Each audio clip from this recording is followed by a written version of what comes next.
Ooh. Ooh. Ha ha ha. Hello. Welcome. Did I scare you? Don't worry. It's just a trick of the light. Hang on.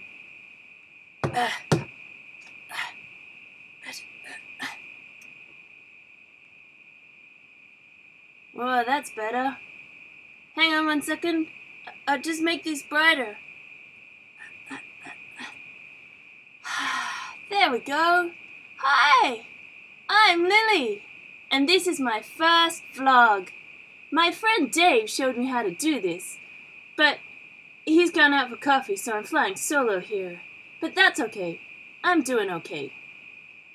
So today I want to tell you a bit about me. I like books. And books have stories in them, and sometimes pictures. I like stories when the little guy wins. Like that fairy tale about the tailor. 7 at 1 blow. I always thought that was cool. And I like stories with monsters in them.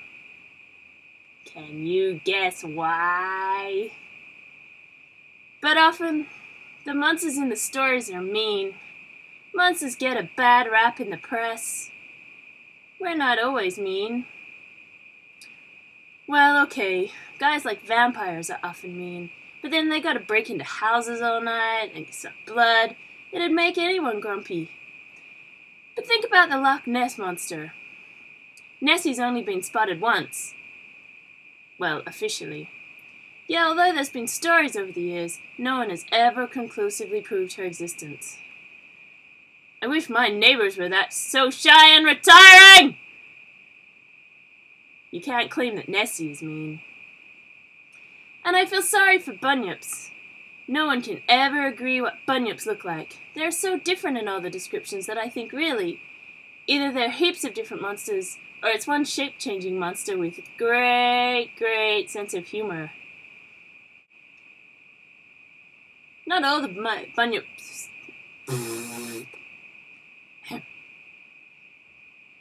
Not all the bunyip stories are about mean bunyips either. I once read a story about a bunyip that was sad and lonely because everyone avoided his billabong. He even cried. You can't imagine mean guys crying, can you? And monsters have important jobs to do. Imagine being a banshee.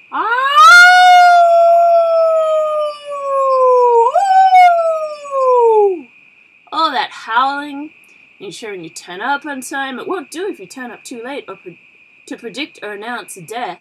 And hanging out in swamps does nothing for a girl's hair. Plus all those raggy dresses, they're not really fashionable. But the banshees I know, their main complaint is no one takes them seriously anymore. People just assume that the people next door have their telly turned up too loud or something.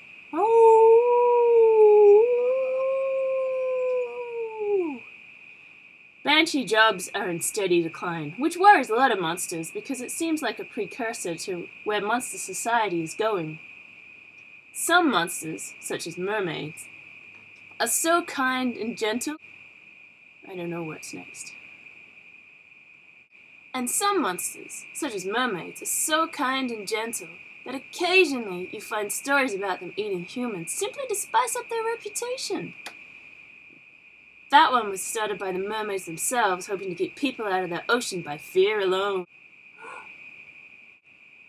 It didn't really work. All the people are still all over the ocean, and now the mermaids have a bad rep. It's what comes of doing your own PR. But there is hope. In 1926, H.P. Lovecraft wrote a short story entitled The Call of Cthulhu, in which he described Cthulhu as an intergalactic monster who will bring about the destruction of the Earth, or indeed the universe, depending on your bent. That was a horrible lie. The truth of the matter is that Cthulhu is about the size of a guinea pig. Little. And much more interested in appearing at parties and entertaining its fans. But slowly, this hysteria of the 20s died down, and people and Cthulhu started getting along. Now worldwide there's a cult of people who relate to Cthulhu on a much more personal level. Hand-stitched puppets, knitted hats, hand-stitched toys, all sorts of wonderful craft that much better reflects how Cthulhu really is. Cthulhu, needless to say, is very pleased that the whole nasty Lovecraft matter is pretty much behind it these days. And so, with this heartwarming tale, I feel there's hope for other monsters out there, and that makes me happy.